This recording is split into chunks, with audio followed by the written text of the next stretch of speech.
പ്രധാനപ്പെട്ട കാര്യമാണ് കേട്ടോ. നാലമ്പലത്തിനെ കുറിച്ചിട്ടാണ്. അത് കേട്ടിട്ടുണ്ടാവില്ല അല്ലേ, നമ്മൾ നാലമ്പലത്തിനെ കുറിച്ചിട്ട്. അപ്പോൾ ഈ ഓർഡർ പ്രകാരമായിരിക്കണം നാലമ്പലം തൊഴാനായിട്ട്. ഇതിൻ്റെ നേരെ ഓപ്പോസിറ്റോ എവിടെയെങ്കിലും ഏതെങ്കിലും അമ്പലങ്ങളിൽ ആദ്യം പോയി പിന്നെ രണ്ടാമത് മറ്റേ അമ്പലത്തിൽ പോകാമെന്നുള്ള തീരുമാനത്തിലേക്ക് നിങ്ങൾ വന്നു കഴിഞ്ഞാൽ അത് നിങ്ങളുടെ ഭാവിയിൽ വളരെയധികം ദോഷം ചെയ്യും. അതിൻ്റെ ബുദ്ധിമുട്ടുകൾ നിങ്ങൾക്ക് അനുഭവിക്കുന്നതിൻ്റെ പരിധികൾ നമുക്ക് പറയാനൊന്നും പറ്റില്ല. ഇതിപ്പോൾ KSRTCയിലൊക്കെ പല രീതിയിലും അവരുടെ ലാഭത്തിനും വലിയ ട്രാവൽസ് ബസ്സുകൾ, ഇങ്ങനെ ടൂറിസ്റ്റ് ബസ്സുകളിലൊക്കെ വരുന്ന ആൾക്കാരെ അവരെ ലാഭത്തിനും അവരുടെ ഡീസൽ കാശിനും അവരുടെ ലാഭത്തിന് വേണ്ടിയിട്ട് അറിയാത്ത ഭക്തജനങ്ങളെ പറ്റിക്കുന്നുണ്ട്. ഏത് രീതിയിൽ അതേ കുഴപ്പമില്ല, അങ്ങനെ തൊഴുതാൽ മതി, ഇങ്ങനെ തൊഴുതാൽ മതി, പിന്നെ ഓരോരുത്തരുടെ സൗകര്യം അനുസരിച്ച് തൊഴിപ്പിക്കുന്നുണ്ട്. അപ്പോൾ അതൊരിക്കലും ചെയ്യാൻ പാടില്ല. അപ്പോൾ അതിൻ്റെ ഏത് രീതിയിലാണ് തൊഴണം, എങ്ങനെയാണ്, ഏത് ഇതിലാണ്, എവിടെ തുടങ്ങണം, എവിടെ അവസാനിപ്പിക്കണം എന്നുള്ളതിനെ കുറിച്ചിട്ടുള്ള കറക്റ്റ് പക്ക ക്ലിയർ ആയിട്ട് ഈ വീഡിയോ ഇട്ടുണ്ട്. ഇത് അത്രയും ദൈവവിശ്വാസം, നമുക്ക് മുകളിലൊരു ശക്തിയുണ്ട്, ഒരു ഈശ്വരനുണ്ട്, അത് എല്ലാ മതത്തിനും ഒരു ദൈവമുണ്ട് എന്നുള്ള വിശ്വസിക്കുന്നവർ മാത്രം ഈ വീഡിയോ മുഴുവനും കാണുക. എന്നിട്ട് അവർ മാത്രം ഈ വീഡിയോ ഇഷ്ടപ്പെട്ട കമൻറ്റ് ചെയ്യുക, ലൈക്ക് ചെയ്യുക, ഷെയർ ചെയ്യുക, ചാനൽ സബ്സ്ക്രൈബ് ചെയ്യുക. അല്ലാത്തവർ എനിക്ക് ആരും തന്നെ സപ്പോർട്ട് തരണമെന്ന് നിർബന്ധമില്ല. കാരണം ഇത് അത്രയും ആവശ്യമുള്ള കാര്യമാണ്. ഹൈന്ദവ ആചാരങ്ങൾ മാത്രമല്ല, എല്ലാ മതത്തിലും അതിൻ്റെ രീതികളുണ്ടാവും, എങ്ങനെയാണ് തുടങ്ങേണ്ടതും എങ്ങനെ അവസാനിക്കണമെന്ന്.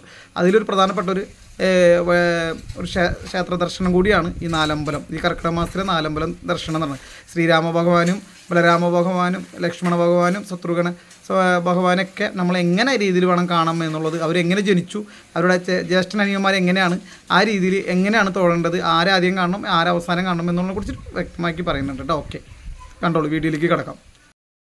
എന്നാൽ നമുക്ക് നാലമ്പലം കാണാൻ പോയാലോ. നാലമ്പലം കർക്കിടക മാസമല്ലേ, അപ്പോൾ നാലമ്പലം പോയി ഒന്ന് ശ്രീരാമനും ബലരാമനും അതുപോലെ തന്നെ ലക്ഷ്മണനും ശത്രുഘ്നനൊക്കെ പോയി ഒന്ന് കണ്ട് വന്നാലോ. എന്നാൽ ശരി, ഇപ്പോൾ വീഡിയോയിലേക്ക് നമുക്ക് അതിലേക്ക് അങ്ങോട്ട് ചെല്ലാം കേട്ടോ. ഇപ്പോൾ അതിലേക്കാണ് കിടക്കാൻ പോണത്. വീഡിയോ ഫുള്ള് കാണുമെന്ന് വിചാരിക്കുന്നു. വീഡിയോ ഇഷ്ടപ്പെട്ടാൽ ലൈക്ക് ചെയ്യുക, കമൻറ്റ് ചെയ്യുക, സബ്സ്ക്രൈബ് ചെയ്യുക, കുറച്ച് പേർക്ക് ഷെയർ ചെയ്ത് കൊടുക്കുക. പുണ്യമാണ് ഈ 4 ക്ഷേത്രങ്ങളും ഒരുമിച്ച് കാണാമെന്നുള്ളതൊരു ഭയങ്കര പുണ്യമാണ്. അത് ഒരു ആയുസ് കാലത്തിൽ ഒരു വട്ടെങ്കിലും ഈ 4 ക്ഷേത്രങ്ങൾ കണ്ടിരിക്കണം എന്ന് പറയുന്നത്. ഈ കർക്കിടക മാസത്തിലാണ് ഇതിൻ്റെ പ്രത്യേക വിശേഷതകൾ. കൂടുതൽ കാര്യങ്ങളിലേക്ക് നമുക്ക് അകത്തേക്ക് കയറി പോകാം. ഓക്കെ, തൃപ്പയാർ ക്ഷേത്രത്തിൽ ആദ്യം കയറി തൊഴുത് അവിടെയാണ് ആദ്യം ശ്രീരാമ ക്ഷേത്രത്തിലാണ് ആദ്യം തൊഴേണ്ടത്. നാലമ്പലത്തിൻ്റെ തുടക്കം കുറിക്കുന്നത് തൃപ്പയാർ ശ്രീരാമ ക്ഷേത്രത്തിലാണ്. അങ്ങനെ കയറി തൊഴുതു. നമ്മളൊരിക്കലും ഈ പാത തെറ്റിക്കാൻ പാടില്ല. ഇതാണ് നമ്മളുടെ കറക്റ്റ്. ഈ കർക്കിടക മാസത്തിൽ ശ്രീരാമനും ശത്രുഘ്നനും ലക്ഷ്മണനും ബലരാമനൊക്കെ അടങ്ങി അവരെ സഹോദരന്മാരെ തൊഴുമ്പോൾ ഈ രീതി ഒരിക്കലും നമ്മൾ വിട്ടു മാറാൻ പാടില്ല. പിന്നെ അവിടെ അങ്ങനെ അത് കഴിഞ്ഞാൽ കൂടൽമാണിക്യമാണ്. ഇപ്പോൾ ഈ കൂടൽമാണിക്യ ക്ഷേത്രമാണ് അടുത്ത് വരേണ്ടത്. അത് ഇരിഞ്ഞാലക്കുടയാണ്. ഇപ്പോൾ ശ്രീരാമ ക്ഷേത്രത്തിൽ നിന്നും കൂടൽമാണിക്യം ക്ഷേത്രം ഇരിഞ്ഞാലക്കുടയ്ക്ക് വലിയ ദൂരമൊന്നുമില്ല. അപ്പോൾ അടുത്തടുത്ത് തന്നെയാണ്. ഒരു 10-15 കിലോമീറ്റർ ദൂരം മാത്രമുള്ളൂ. അപ്പോൾ അവിടെ കയറി തൊഴും. ഇവിടെ 2 സ്ഥലത്ത് നല്ല ക്യൂ ആയിരിക്കും കേട്ടോ. തൃപ്പയാറും കൂടൽമാണിക്കൊക്കെ നല്ല ക്യൂ ആയിരിക്കും, നല്ല തിരക്കുണ്ടാവും. കാരണം വെച്ചാൽ രാവിലെ തന്നെ വരുന്ന ജനങ്ങളൊക്കെ അവിടെ ആയിരിക്കും കൂടുതലും. ആദ്യം എത്തേണ്ട സ്ഥലങ്ങളല്ല, അപ്പോൾ അതിരാവിലെ വന്ന് തൊഴുത് ക്യൂ നിൽക്കുന്നുണ്ടാവും. ഇവിടെ ഭയങ്കര ക്യൂ ആണ്. അപ്പോൾ നേരത്തെ വരാം. അത് കഴിഞ്ഞാൽ നമ്മൾ നേരെ എത്തുന്നത് ഈ എറണാകുളം ജില്ലയിലാണ് ഈ തിരുമൂഴിക്കുളം ലക്ഷ്മണ ഭഗവാന്റെ ക്ഷേത്രം ഉള്ളത്. അപ്പോൾ അവിടെ ചെല്ലുമ്പോൾ അങ്ങനെ അത്ര വലിയ തിരക്കൊന്നും കാര്യങ്ങളായിട്ടൊന്നും ഉണ്ടാവാറില്ല. സാധാരണ തിരക്കുണ്ടാവില്ല. പക്ഷേ ഇന്ന് ഈ പ്രാവശ്യം ഞാൻ ഇത്തിരി വൈകി പോയതുകൊണ്ട് ഇത്തിരി തിരക്കും കാര്യങ്ങളൊക്കെ ഉണ്ടായിരുന്നു. അപ്പോൾ കുറച്ച് നേരം ക്യൂ നിൽക്കേണ്ടി വന്നു.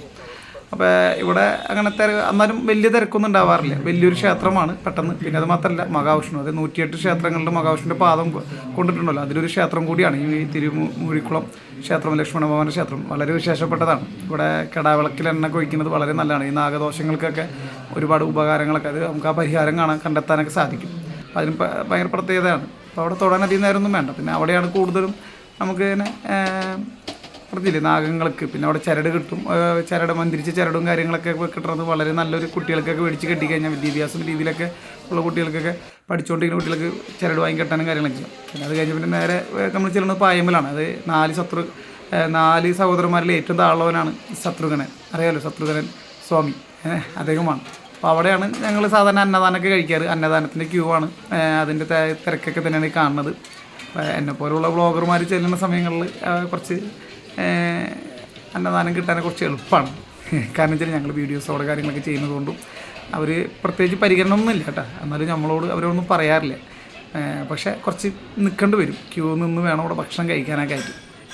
ഇത് സ്ഥിതിയുള്ളത് നമ്മൾ ഇരിഞ്ഞാലക്കുട കൂടൽമാണിക്യ ക്ഷേത്രത്തിൻ്റെ തൊട്ടടുത്ത് തന്നെയാണ്. അധികം ദൂരമൊന്നുമില്ല. അവിടെ നിന്ന് ഒരു 4-5 കിലോമീറ്റർ ഗ്യാപ്പിലാണ് ഈ അമ്പലം വരുന്നത്. പക്ഷേ നമ്മൾ മൂളിക്കുളം പോയി ലക്ഷ്മണ ഭഗവാനെ തൊഴുതിട്ട് വേണം ഇങ്ങോട്ട് വരാനായിട്ട്. അത് ഞാൻ പറഞ്ഞല്ലോ, ശ്രീരാമ ഭഗവാൻ, അത് കഴിഞ്ഞാൽ ബലരാമ ഭഗവാൻ, അതിന് താഴെ ലക്ഷ്മണ ഭഗവാൻ, അത് കഴിഞ്ഞിട്ടാണ് ശത്രുഘ്ന ഭഗവാൻ വരുന്നത്. അപ്പോൾ ഈ സ്വാമിമാരൊക്കെ അപ്പോൾ അതുകൊണ്ട് ഈ വരിക്ക് തന്നെ കാണണം. ചിലവർ ഈ കൂടൽമാണിക്യം കഴിഞ്ഞാൽ നേരെ ശത്രുഘ്ന സ്വാമിനെ തൊഴാൻ വേണ്ടി വരും, എന്നിട്ട് ലക്ഷ്മണ ഭഗവാനെ കാണാം. ഇതാണ് നമ്മളുടെ 4 അമ്പലങ്ങളിലെ അവസാനം തൊഴുന്ന അമ്പലം ശത്രുഘ്ന.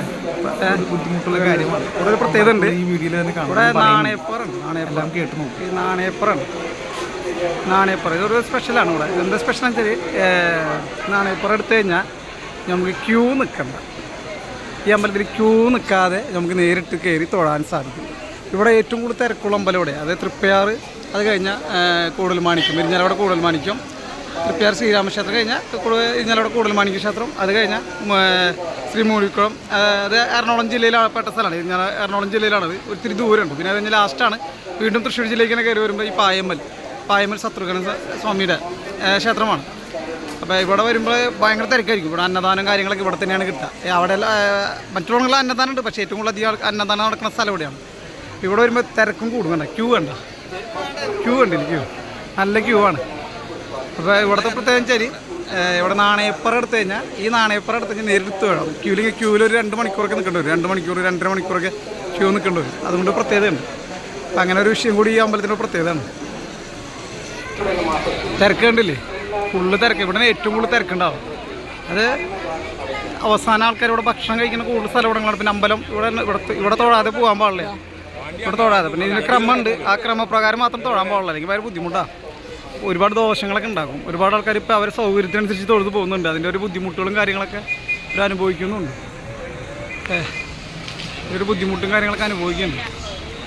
അപ്പോൾ അത് ശ്രദ്ധിക്കുക. അപ്പോൾ അതിൽ പറ്റാതെ നമ്മൾ കറക്റ്റ് അത് അമ്പലത്തിൽ ആ ഫോർമാലിറ്റി തന്നെ തൊഴുക. ഫുള്ള് ബ്ലോക്കാണ്, അനങ്ങാൻ പറ്റില്ല.